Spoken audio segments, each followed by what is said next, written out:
دیکھیں یہ جو ٹخنے ننگے کرنے کا مسئلہ ہے نا، ایٹ لیسٹ اہل سنت کے ہاں تو یہ متفقہ مسئلہ ہے کہ مرد کے لیے ٹخنے ننگے رکھنا سنت ہے۔ السلام علیکم ورحمۃ اللہ وبرکاتہ۔ کیا پینٹ فولڈ کر کے نماز پڑھ سکتے ہیں؟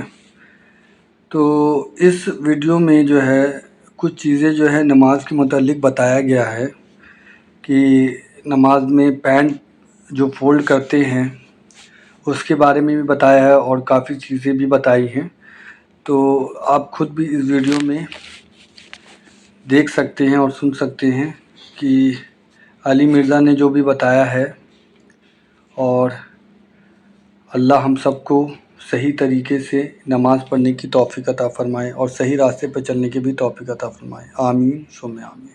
بخاری اور مسلم دونوں میں حدیث ہے کہ اللہ کے نبی صلی اللہ علیہ وآلہ وسلم نے فرمایا کہ جس کا کپڑا مرد کا ٹخنوں سے نیچے ہو تکبر کے طور پر تو وہ آگ میں ہے۔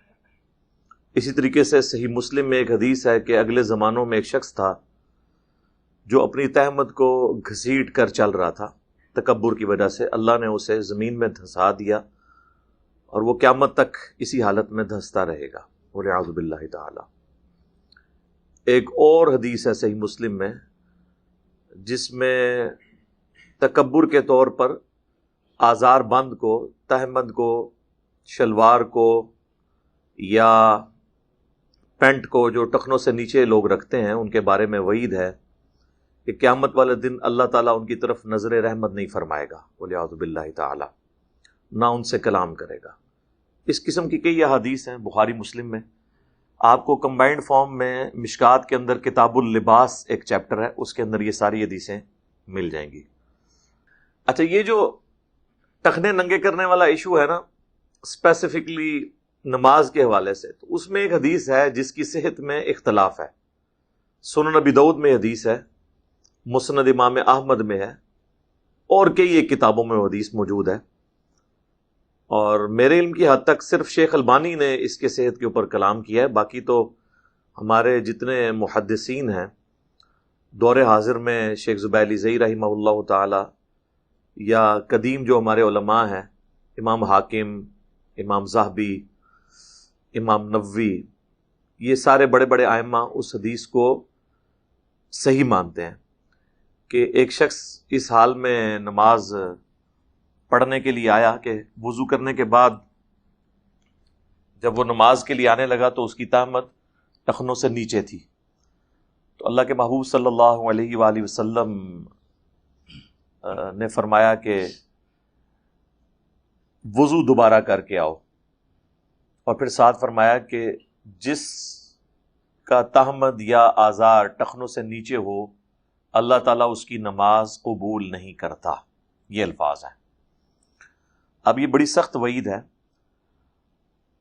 اس میں جو زیادہ شدت سے اس حدیث سے رزلٹ نکالتے ہیں وہ تو یہ کہتے ہیں کہ ایسے شخص کا وضو بھی ٹوٹ جائے گا، لیکن یہ موقف جو ہے وہ شاذ ہے، یعنی اکا دکا لوگوں کا ہے، یہ کوئی ایگریڈ اپان موقف نہیں ہے۔ باقی لوگ کہتے ہیں کہ وضو توڑنے والی چیزوں میں یہ نہیں آتی، بلکہ یہ نبی صلی اللہ علیہ وآلہ وسلم نے تنبیہ کے طور پر، جیسے ہم کسی کو جب کوئی تھوڑی بہت سزا دینی ہو تو اٹھک بیٹھک کرواتے ہیں، اس لیے اس کا وضو دوبارہ کروایا، اور وہ کہتے ہیں کہ اگر یہ وضو ٹوٹتا ہوتا تو نبی الاسلام فرماتے کہ جس کا کپڑا ٹخنوں سے نیچے ہو اس کا وضو نہیں رہتا، آپ نے فرمایا کہ اس کی نماز نہیں ہوتی، تو اس کو نماز کی حد تک ہی رہنے دیں۔ وضو دوبارہ جو شخص کرے وہ بہتر ہے، اسے کروایا جائے تاکہ اسے اس کی سختی فیل ہو۔ نماز کے حوالے سے دیوبند بھی اور بریلوی بھی دونوں اس چیز کے قائل ہیں کہ ٹخنے ننگے ہونے چاہیے، سنت ہے، لیکن بریلویوں کا موقف یہ ہے کہ ٹخنے اگر ننگے نہ بھی ہوں نماز ہو جائے گی، مکروہ تنزیہ ہی ہے، یعنی یہ چھوٹا مکروہ ہے جس پہ گناہ کا فتویٰ نہیں لگتا۔ بہتر یہ ہے کہ ٹخنے ننگے رکھے جائیں، لیکن یہ وہ سٹیٹمنٹ ہے جو ان کی جوڈیشری کی سٹیٹمنٹ ہے۔ پبلک کو جو انہوں نے کہانی کرائی ہوئی ہے نا، وہ یہ ہے کہ یہ ٹخنے ننگے رکھنا یہ وہابیوں کا طریقہ ہے، دیوبندیوں کا طریقہ ہے، بریلویوں نے یعنی یہ پٹی پڑھا دی، دیوبندی اور اہل حدیث دونوں کو کمبائنڈ طور پہ یہ وہابی کہتے ہیں۔ لیکن کتابوں میں یہی ہے کہ ٹخنے ننگے ہوں۔ خود الیاس قادری صاحب، یہ جو سبز پگڑی والی جماعت جو اب رنگ برنگی پگڑیوں میں کنورٹ ہو چکی ہے، ان کے جتنے ممبرز ہیں ان کو تاکید ہے کہ وہ ٹخنے ننگے رکھیں۔ میں خود بھی اس جماعت میں رہا ہوں، تو ہم لوگ اس زمانے میں بھی ٹخنے ننگے رکھتے تھے، لیکن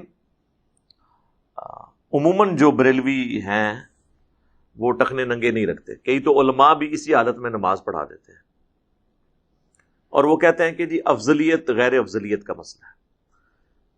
پھر ایک اور کہانی یہ بھی ان کو کرائی گئی ہے جو کسی حد تک درست تھی، لیکن اس کو امپلیمنٹ انہوں نے غلط کیا۔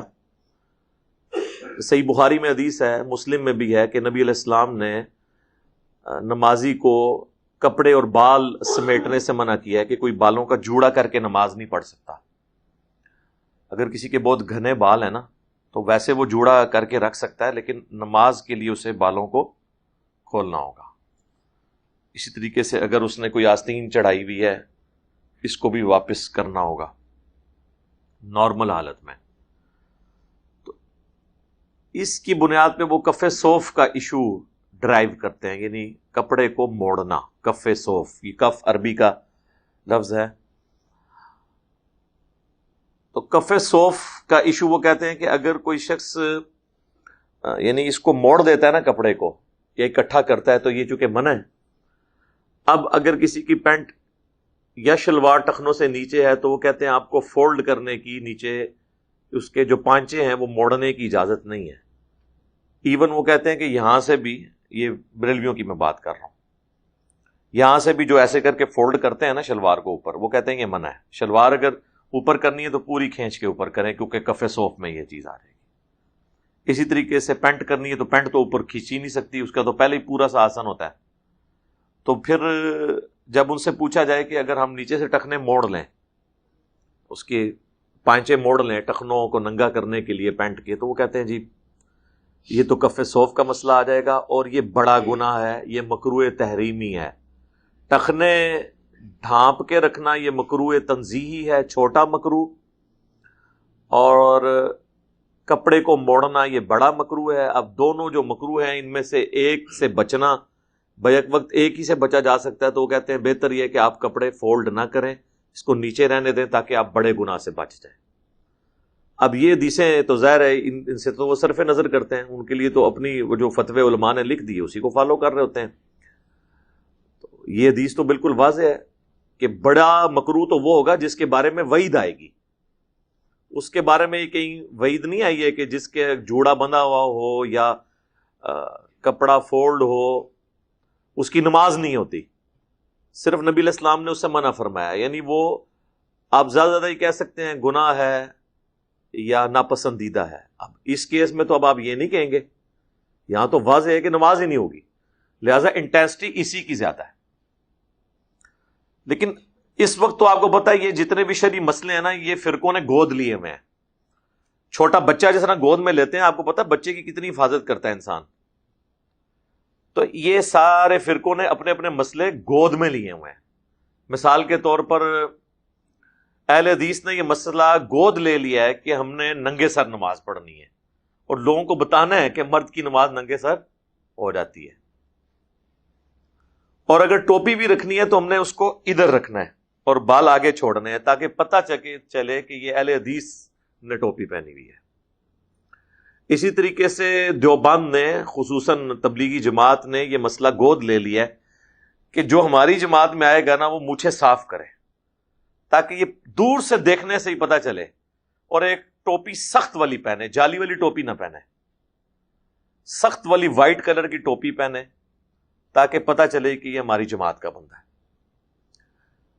اور بریلوی جو ہیں وہ ان کا سارا زور پگڑی کے اوپر ہوگا۔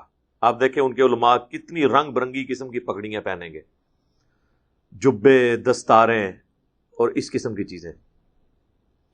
پھر آپ تقریر کے انداز دیکھیں، ان کے نام دیکھیں، مسجدوں کے نام دیکھیں، تو اس میں سے ہی آپ کو سمیل آ جائے گی یہ کس فرقے کی مسجد ہے, یہ کیا کرنے جا رہے ہیں. تو اس طرح سب مسئلے گود لیے ہیں. تو یہ ٹخنوں والا مسئلہ بھی چونکہ گود لے لیا اسپیسیفکلی اہل حدیث نے, کسی حد تک دیوبند نے, تو بریلویوں نے پھر اس سے صرف نظر کرنا شروع کر دیا. اب الٹا انہوں نے باقاعدہ شعر و شاعری کی ہوئی ہے, ستھن چھوٹی گردن موٹی, یعنی یہ تبلیغی جماعت والوں کے لیے انہوں نے ایک شعر بنایا ہوا ہے پنجاب میں نا. ستھن کہتے ہیں یعنی آزار بند کو, شلوار کو یا پینٹ کو, یہ چھوٹی, گردن موٹی یعنی یہ کھاتے بہت ہیں اس لیے ان کی گردن بہت موٹی ہے. ٹھیک ہے.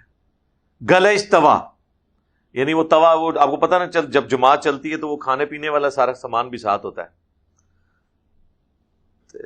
سر تے اس طرح یعنی سر پہ ٹینڈ کروائی ہوئی ہے. چک بسترا یعنی بسترا بھی اٹھاتے ہیں ساتھ. کراؤ ٹینڈ چلو رائے وینڈ. تو اس طرح پوری انہوں نے یعنی اپنا حلق کروا کے آپ رائے وینڈ پہنچے. تو اس طرح نشانی بنا دی. اور یہ آپ کو بتاؤں, یہ شعر و شاعری یا چند ایک سلوگنز یہ اتنے خطرناک ہوتے ہیں کہ بعض اوقات اگر سنت کے اگینسٹ یہ سلوگن پبلک میں عام کر دیے جائیں نا تو لوگ سنت کو جان بوجھ کے چھوڑ دیتے ہیں اس گالی سے بچنے کے لیے. جس طرح رفع الیدین کو پریکٹیکلی یہاں پہ حنفیوں نے گالی بنا دیا کہ یہ مکھیاں مارتے ہیں نعوذ باللہ, یا وہ بت رکھ کے آتے تھے تو اس لیے وہ رفع الیدین ہوتا تھا. یعنی اتنا کنڈیم کریں اس چیز کو کہ لوگ شرمائیں. لیکن یہ میرے دنیا میں چھوڑے جانے سے پہلے کی باتیں ہیں. ہاں اب ایسا نہیں ہے کیونکہ ہم نے ٹرنز دا ٹیبل اوور کر دیا ہے اللہ کے فضل سے. اب لوگ فخر کے ساتھ اپنے معاملات کو لے کے چلتے ہیں. پھر ان چیزوں کے ساتھ انہوں نے گستاخیاں بھی جوڑ دی. یعنی جو بندہ اس طرح کرتا ہوا نظر آئے تو اس کو کہیں یہ گستاخ رسول ہے, اس کے بڑوں نے گستاخیاں کی ہیں. اب کوئی کہے نا کسی رفع الیدین کرنے والے کو گستاخ رسول, اوکے کا کٹو چشتی رسول اللہ, آؤ نا بچہ میدان انہیں دسنے کون گستاخ ہے. تو دم دبا کے بھاگیں گے یہ جنہوں نے 100 سال سے اسی بنیاد کے اوپر حسام الحرمین کی بنیاد پہ پوری ایک سمجھ لیں رول کیا ہے سب کانٹیننٹ پہ. انہی کی جو ایک سمجھ لیں ان کے ہاتھ میں ہتھیار تھا وہی ان کے لیے وبال جان بن گیا. تو یہ بھی انہوں نے اس مسئلے کو اس طریقے سے بنایا ہے. تو مرد کے لیے ٹخنے ننگا ہونا ضروری ہے. اگر پینٹ چھوٹی ہے اس کو نیچے سے فولڈ کریں نماز کے لیے, اس میں کوئی وبال نہیں ہے.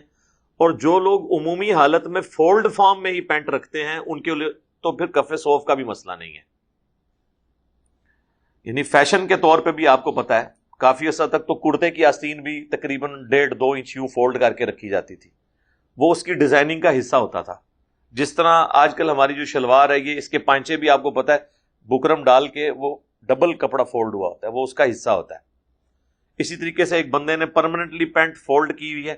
یعنی ایون ڈریس پینٹ بھی آپ دیکھیں وہ بھی اینڈ سے تو فولڈ ہوئی ہوتی ہے نا, تھوڑی سی اس کی وہ کریز بنائی ہوئی ہوتی ہے. تو وہ اس کی بلٹ ان اس کے اس ڈیزائن کا حصہ ہے. یہ کف صوف میں نہیں آئے گا. اگر کوئی شخص نے وہ فولڈ کر کے بھی ٹخنوں سے نیچے رہتا ہے تو کم از کم نماز کی حالت میں وہ ٹخنے ننگے رکھے. لیکن ہم اس کی ترغیب دلاتے ہیں کہ عام حالت میں بھی مرد کے لیے ٹخنے ننگے ہونے چاہیے. اب بعض لوگ اس میں یہ پلی لے لیتے ہیں کہ سیدنا ابو بکر صدیق رضی اللہ تعالیٰ عنہ کے بارے میں صحیح بخاری میں ایک حدیث ہے کہ انہوں نے کہا یا رسول اللہ میں کوشش تو کرتا ہوں صلی اللہ علیہ وآلہ وسلم کہ اپنا آزار بند ٹخنوں سے اوپر رکھوں, لیکن پھر بھی کبھی کبھار وہ ایک طرف سے ڈھلک جاتا ہے, مگر یہ کہ میں اسے پکڑ کے اوپر کر لیتا ہوں. تو یعنی وہ جو چند سیکنڈز کے لیے بھی نیچے ڈھلکتا تھا وہ اس کو بھی اپنے لیے وبال سمجھتے تھے. تو میں اس کا کیا سولوشن کروں؟ اب اس کا یہ بھی سولوشن بڑا مشکل ہے کہ آزار بند کو بہت چھوٹی سلوا لی جائے کہ جا کے گھٹنے ننگے ہونے شروع ہو جائیں. تو نبی الاسلام نے فرمایا کہ تم تکبر کے طور پر ایسا نہیں کرتے. یہ حضرت ابوبکر صدیق رضی اللہ تعالیٰ عنہ کی فضیلت میں حدیث لی ہے حضرت امام بخاری نے, یہ بتانے کے لیے کہ تکبر سے آزاد ہونے کی گارنٹی سیدنا ابوبکر صدیق رضی اللہ تعالیٰ عنہ وعلیہ السلام کو نبی الاسلام نے دی ہے. پھر امام بخاری نے یہ حدیث کتاب اللباس میں لی اور اس میں انہوں نے چیپٹر کی ہیڈنگ باندھ دی کہ اگر تکبر نہ ہو تو کپڑے کا ڈھلک جانا کیسا، اور اس سے یہ حدیث لی ہے، جس کی وجہ سے غامدی صاحب اور باقی لوگوں کا یہ موقف ہے کہ اگر تکبر نہ ہو، ایون غامدی صاحب کا نہیں، پرانے اسلاف میں بھی امام نووی جو ہیں جنہوں نے ریاض الصالحین لکھی ہے، 676 ہجری میں فوت ہوئے، آج سے آلموسٹ 800 سال پہلے، ان کا بھی یہی موقف ہے کہ اگر تکبر نہ ہو اور کسی کا کپڑا ٹخنوں سے نیچے ہو تو اس میں کوئی گرفت نہیں ہے۔ لیکن ابو داؤد میں ایک اور حدیث ہے جس میں نبی علیہ السلام نے فرمایا کپڑوں کا ٹخنوں سے نیچے ہونا ہی تکبر ہے۔ تو تکبر کی ڈیفینیشن نبی علیہ السلام نے خود کر دی ہے، اب اس میں بھاگنے کی گنجائش نہیں ہے۔ دوسرا، سیدنا ابو بکر صدیق رضی اللہ تعالیٰ عنہ نے حضور علیہ السلام سے یہ نہیں کہا کہ میں ٹخنوں سے نیچے کپڑا رکھتا ہوں، وہ کہتے ہیں میں کوشش کرتا ہوں کہ اوپر رہے، بعض اوقات تھوڑی دیر کے لیے، جس طرح کہ مطلب ان کے سیرت کی کتابوں میں ملتا ہے کہ ان کا پیٹ تھوڑا بڑھ گیا تھا، اس کی وجہ سے سلپ ہو جاتی تھی کبھی تامن، مگر یہ کہ میں اس کو کنٹرول کر لیتا ہوں۔ انہوں نے یہ نہیں کہا کہ میں رکھتے ہی نیچے ہوں، یہ تو چیز ہی کوئی اور ہے، اس سے یہ کہنا کہ وہ نیچے رکھتے تھے تو بالکل غلط ہے۔ انہوں نے تو اس میں کہا ہے مگر یہ کہ میں اسے سنبھال کے اوپر کر لیتا ہوں، پھر بھی اگر تھوڑے لمحے کے لیے بھی چلی جائے اس پہ تو میرے پہ گرفت نہیں ہوگی، یعنی اتنا تقوی کا لیول۔ تو آپ فرمایا کہ تم وہ جو نیچے ہوتا ہے نا، وہ تم تکبر کے طور پہ نہیں کرتے، یعنی وہ خود بخود ہوتا ہے۔ یہ تو حضور نے نہیں کہا کہ بھی نیچے ہی رکھ لے، بار بار اتنے ہی نہ کرنا پوے۔ اچھا، یہ سارے مسئلے مردوں کے لیے ہیں، عورت کے لیے ضروری ہے کہ وہ ٹخنوں سے نیچا رکھے۔ حتیٰ کہ ابو داؤد میں حدیث ہے کہ ایک عورت تھی تو اس نے کہا کہ میں جب مدینہ شریف میں اس طرح چل کے مسجد تک آتی ہوں تو ہزار بند جو نیچے ہوتا ہے وہ زمین کے ساتھ رگڑ کھاتا ہے، تو وہ پاکی ناپاکی کا ایشو رہتا ہے۔ تو نبی علیہ السلام نے فرمایا کہ جب تم کسی اس طرح ناپاک جگہ سے گزرتی ہو، اس کے بعد کوئی پاک جگہ بھی آتی ہے، انہوں نے کہا آتی ہے، یعنی مٹی، پہلے کسی گندی جگہ کی مٹی لگی، لیکن یہ گیلی مٹی کی بات نہیں ہو رہی، خشک، اس کے بعد پاک جگہ کی مٹی لگی، تو آپ نے فرمایا جو بعد والی مٹی جو اس کو لگتی ہے وہ اسے پاک کر دیتی ہے، اس کو اوپر کرنے کی اجازت نہیں دی آپ نے عورت کے لیے۔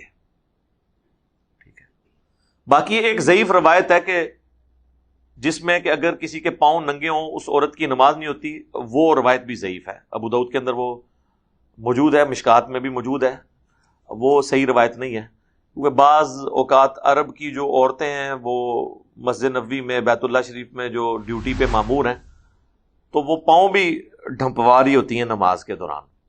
پاؤں پورا ڈھانپنا عورت کے لیے ضروری نہیں ہے، ٹخنے ننگے نہیں ہونے چاہیے، لیکن وہ عرب کے لوگ ذرا سختی کرتے ہیں، وہ کہتے ہیں جی پاؤں بھی عورت کا نظر نہ آئے۔ بلکہ وہاں تو آپ نے دیکھا جو ڈیوٹی پہ گیٹس پہ عورتیں بیٹھی ہوتی ہیں، انہوں نے تو ہاتھ میں بھی دستانے وہ کالے پہنے ہوتے ہیں، حالانکہ یہ کلائی سے لے کے آن ورڈ یا ٹخنوں سے نیچے ان جگہوں کا پردہ نہیں ہے شریعت کے اندر، یہ ایگریڈ اپون مسئلہ ہے، بل بعض لوگ غلوب بھی کرتے ہیں۔